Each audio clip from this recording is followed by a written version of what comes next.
Greetings to everyone. I am founder of Vectron Pukulindi. What we are doing means we have a startup for edutech based platforms. Currently nowadays robotics is an improved sector in the technological world. The students are very bad to feel about learning what is the type of sensors and what is the electronics in the robotics.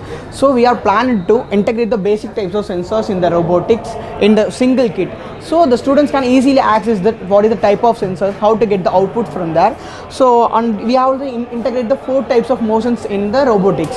So we also give the handbooks and the learning modules for the students. They can easily learn about the what is the sensor, what is the working of the sensor, how to integrate with other motion controls and get the output from them. So it's cost about 4,599. So it will be more cost effective compared to the other market segments. So we have 2 customer segments. It is for the advanced students like college students and DOI enthusiasts and educational institutions. It is for the school students.